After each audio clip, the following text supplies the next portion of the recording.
So we have a pretty detailed timeline here of kind of events leading up to the disappearance. With this case, I'm kind of going to go into more of kind of the preamble of his disappearance, just because there's kind of some weird text messages to his dad and stuff that happened before he went missing. So it all kind of starts in the fall of 2018. Terrence gets this freelance job working for the London-based production company called Raw TV. And Joe, Raw TV produces one of my favorite shows on TV, Gold Rush. Ooh, I like that show. I haven't seen it in a bit, but I do like that show. It's been on TV for like 10 years now. I remember when you and I worked together years ago, we used to talk about it even. Yes. But it's a cool show. If you my fiance hates it, so but not for everybody. But so yeah, he got a freelance job for Raw TV, which is based in London. So I'm assuming he had a connection because of his time living there. Sure. And the shoot required Terrence to be out in the Western United States, specifically Montana and Idaho, for several weeks. So it started on October 1st. And they're planning to conclude the second week of November. So this shoot was, there's an offshoot of Gold Rush. One of the guy, I'm probably going into Gold Rush way too much because I watch it a lot, but there used to be a guy on the show called Dave Turin. And there's an offshoot show now that he is on where he kind of goes to abandoned mines and looks for gold. So this was a shoot for that show, and they were filming at an abandoned mine called Penman Mine, which is at an elevation of about 6,000 feet. It's in the Oro Grande area, which is part of the larger Nez Perce Clearwater National Forest. It's also kind of near Elk City, so the production team was using Elk City as kind of a base camp while they were shooting. So Terrence gets this job in the fall. Fast forward to September 30th, 2018. This would be the last time Terrence Sr., that's Terrence's dad, would ever see him. He drops him off at an airport in Maryland. Terrence is flying from Maryland to Montana first. So now it's October 1st. So from October 1st to October 5th, Terrence was in Montana. So from landing at the airport to Friday morning on the 5th, Terrence was in Montana. During this time, Terrence was in good spirits. He was texting his dad pictures of the scenery and then, telling him on the phone that everything was fine. Okay, so he's just taking in the sights of Montana, which even just driving through Montana is gorgeous. Yeah, it's amazing countryside. And so even up until right before his disappearance, he still was in good spirits. Okay. So now it is 10:58 p.m. Idaho time on October 4th. So this is Thursday. Terrence sends his dad a text. The text just reads, "Hey Dad, just got to the hotel in Idaho." So they've left nothing crazy. No, nothing crazy. They left Montana. They're in Idaho now.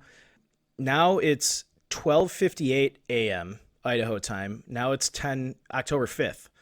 So Terrence texts his dad a video. The video has no words or any talking. It's just a serene river cutting its way through a rocky canyon.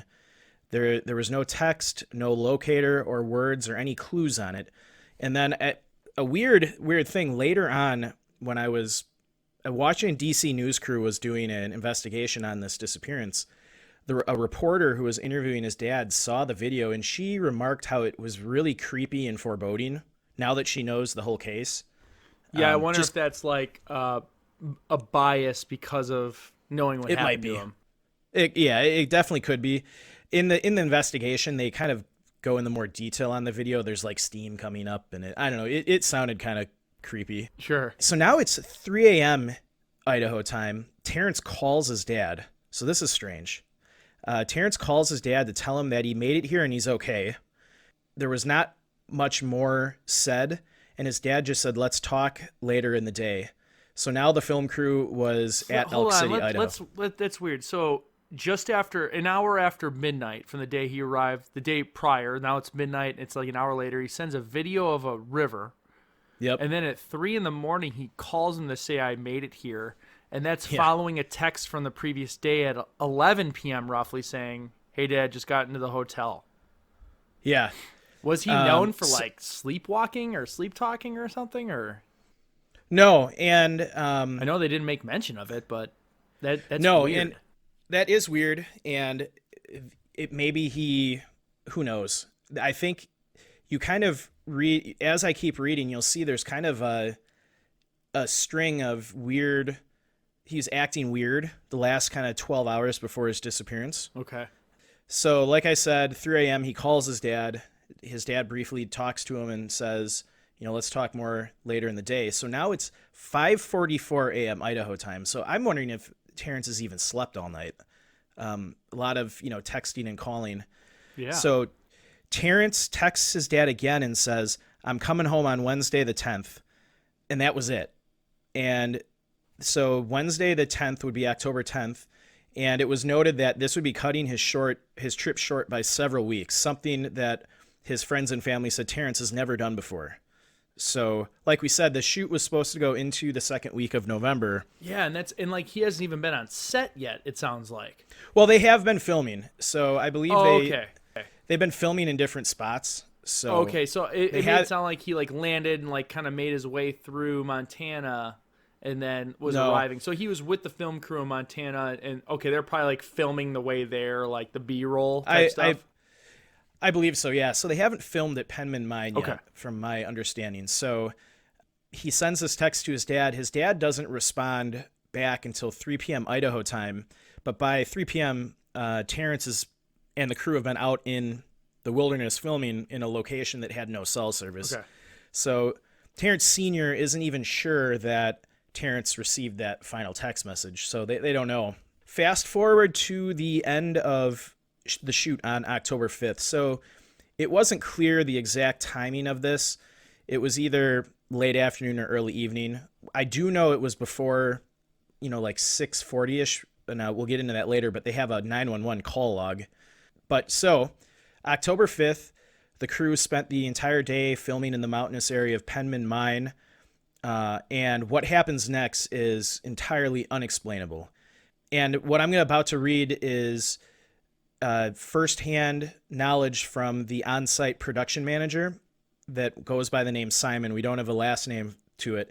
And Simon later the next day calls Terrence Sr. to kind of tell him this. But I thought it's important to kind of put this in the timeline when it happened. So Simon recalls, so this is directly what Simon was saying. "So we were finishing up for the day, and your son was talking to one of the miners. I was in one of the vehicles doing some work when your son told the miner that he had to go relieve himself. Something told me, kind of like a gut feeling, to look over near the cliff where your son was at. When I looked over there, all I saw was the radio lying on the ground. I originally thought your son fell off the cliff, so I leaped out of the vehicle and ran over there immediately. To my shock, your son was already 15 feet down the cliff, running like a hare. I've never seen anyone run that fast. At that point, I yelled to the crew to get in a vehicle and go to the main road. I proceeded down the cliff after your son, but he kept running. Due to my professional search and rescue training, I stopped running after him out of fear that he'd be further scared. So I went back topside and talked to the crew who hadn't found your son on the main road. At this point, we found the first house with a phone and reported your son missing. Later on, you'll find out a local woman from Elk City was also with the film crew that day, and her name was Sherry. Mm-hmm. And she corroborated the story that Simon said. Okay. And the law enforcement of the area feels that she's a very credible witness. She's a lifelong resident of Elk City, had no relationship with anybody in the film crew before they showed up. So they feel like the story's pretty legit. And it was also reported earlier before Terrence ran off the cliff that he was acting strangely and was noticeably quiet.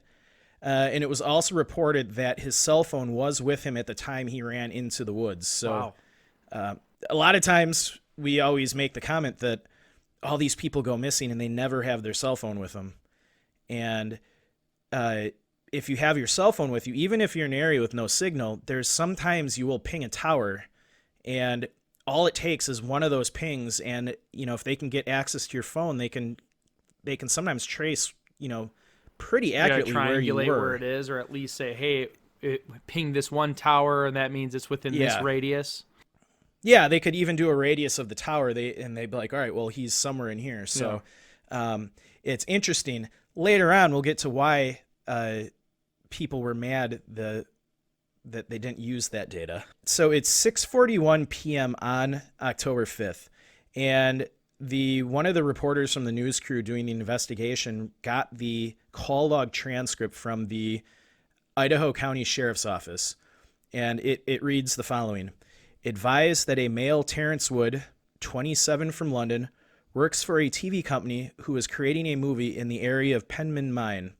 Never been in the woods, no guns. Terrence has been having a really hard time emotionally and had a mental breakdown earlier today. Dark complexion and light clothes. Terrence is not going to respond back to responders per reporter. Terrence does not have communication. There are people searching for him. End the call log. So this is strange because it brings up the fact that someone is claiming that he had an emotionally hard day and had a mental breakdown. Yeah. Though when you talk to, when they talked to Simon, that he never mentioned that. When Simon talked to Terrence Sr., he never said anything about Terrence having a bad day. Like maybe he was having a bad day and told one person on the crew, and that's the guy who called 911 or something, or... Yeah, and I believe so later on we find out that the person who actually made the 911 call log was not present at the filming location. And the guy actually admitted to embellishing some of what he said in the call. Oh, jeez. So was it like even the guy more... at the house they found? Because they said they went to a house to make the call. It might be. I have it written down in my notes somewhere. But yeah, That muddies the waters. It really muddies the waters because you have people on the crew that said he was fine, acting a little strange and quiet. You have a 911 call log that says he has a mental breakdown. You have family and friends saying that he's never had any issues, mental health issues. So it's really puzzling. Yeah. So fast forward. Well, so this disappearance happens. Obviously, they call the authorities and a search and rescue starts. I'll get into that in a second. And they're actually like, this is after episodes 22's disappearance, right? Or what did he? Episode 20. Episode 20, yeah, excuse me. And no, so this was 4 hours before Connie was reported missing. Okay, it was before. Okay, that's what I'm trying to think of how it connects. All right, go on. Sorry. Yeah, so the evening of the 5th, a massive search and rescue operation started. It involved multiple counties and law enforcement agencies. They had search crews on ATVs circling the area. They had multiple dog teams out in the woods. They had helicopters with heat sensing technology in the air, so they were combing the mountainside with these helicopters. They also had crews on horseback. It came up several times that the conditions of the area were extremely difficult to search due to the rugged terrain. One of the searchers actually said you couldn't even walk through there. All the downed trees and the brush. And then by midweek, the search and rescue operation was hampered by heavy rain and snow in the high mountains, and they couldn't get the helicopters in there. So it's really interesting. You've got this huge expansive space, tough to search, bad weather, which is we see this again and again in some of these searches where the weather hampers the search and rescue operation. Sure. Maybe it's coincidental. I don't know. All of that kicks off on the 5th. And then Saturday morning on the 6th, Simon, the production manager for Raw TV, calls Terrence Sr. to tell him his son is missing. And he also this is interesting, he also kind of gives a little additional information about Terrence himself. So Simon tells Terrence Sr., Terrence came highly recommended to us and was our first pick. When I met your son, though, he didn't live up to my standards. When I asked him to do different things, he didn't know how to do them. And he said there were a lot of other things that his son did not do. So this is, again, doesn't jive with what the family and friends have been saying about Terrence. Yeah, and it sounds like if this guy could have been I don't want to slander, but I'm saying like, he could have been like a hard ass film boss type guy. So maybe Terrence screwed something up and he yelled at him and he didn't take it well. I don't know. I'm just trying to think Who of knows? something. Yeah. Yeah, it's tough because Raw TV didn't let any of the crew talk to law enforcement or the reporters or the family. So That's strange.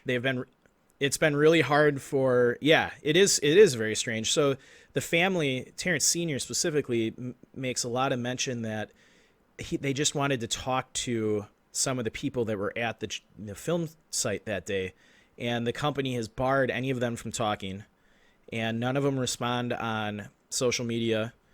And so it's odd. Yeah, whether they're guilty or not, that makes them look guilty. The optics on that are horrible. Yeah, I I'd love don't to know get why. Yeah, I mean, was there some kind of accident caused by the film crew that killed Terrence? And we'll get into theories. Yeah, stop right now. You're we got to get into that. So we'll get into theories later. There's a lot of weird theories out there too.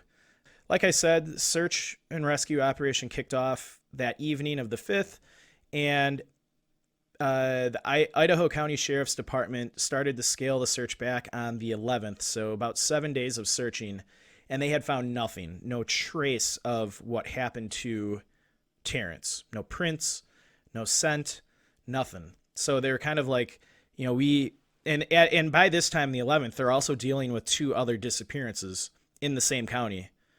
So Connie and then another gentleman we'll talk about a little later that went missing that Sunday. So their resources are really strained right now. And it's always sad when they start these, to taper these searches off. But they can't go on forever, obviously. So during the search, a couple interesting tidbits here. It was reported that at some point during the search, law enforcement officials went to Simon's room to make sure it was locked. However, it looked like people had already been inside his room to, they said, supposedly get articles of clothing for the tracking dogs. So you've got a weird case of people were in his room before law enforcement were able to get there. And then this is interesting as well. It was also reported by the news media that law enforcement never asked for Terrence's cell phone records and never did a search of his laptop's history. And they said both would have required going to a judge and getting a subpoena, which would require evidence of a crime or that he is endangered. Law enforcement officials at the time concluded evidence showed Terrence intended to disappear. Many were shocked that this never happened. People familiar with cases like this said it would not have been hard to get the proper authority to do the searches. So wow, it's like they just assumed he ran off on purpose. Like, we're not going to waste our time on this.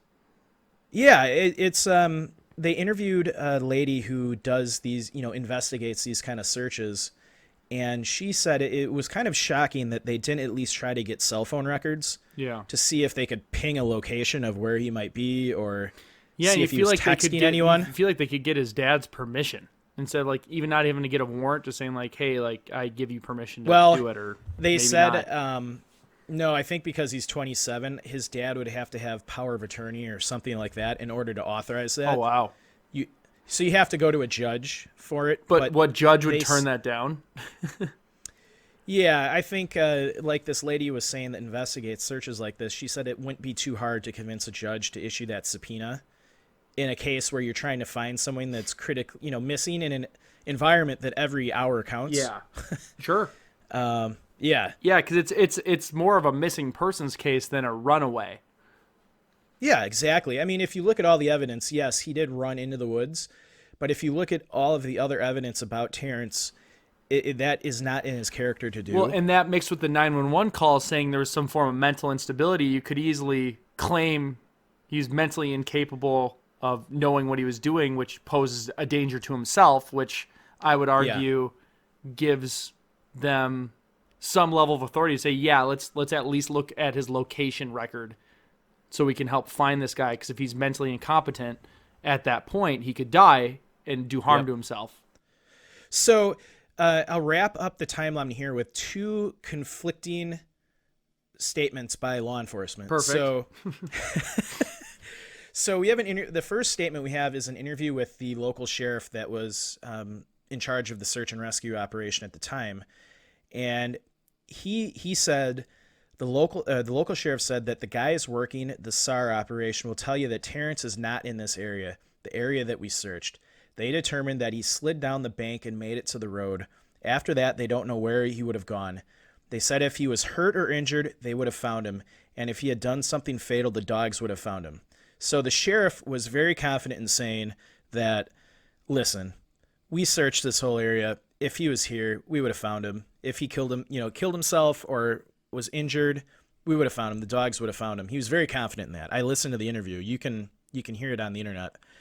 And he's one of those Western guys. He's very, straight to the point. Sure. And you'll learn that the family of Terrence and the sheriff's department do not see eye to eye.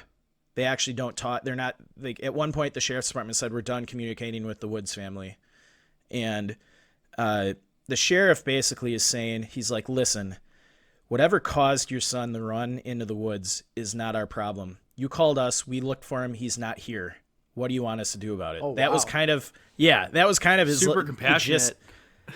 Well, and he was trying to make the point. He's like, listen, this is Idaho County is huge. He said there's 2 people per square mile, 8,500 square miles. He's like, that's 16,000 people. He's like, it's huge. He's like, we had 3 searches going on at the same time. And you could tell he was frustrated, and he was kind of, he's a grizzlied old sheriff in the high mountains of the West. Yeah. So he, that was his side of it. However, they did another interview with a different officer, and the officer said he was shocked someone could get out of the area. He said the forest floor is thick with deadfall of lodgepole and Douglas firs that have toppled down on each other year upon year. The officer described it as trying to run through giant pickup sticks. Some parts so thick with deadfall that your feet won't even touch the ground. So this other officer is completely shocked anyone would be able to hike out of there very far. You've got, 2 conflicting people say, one thinks he's gone and the other is like, how did he get out of here? So it just adds, this whole case is just conflicting stories.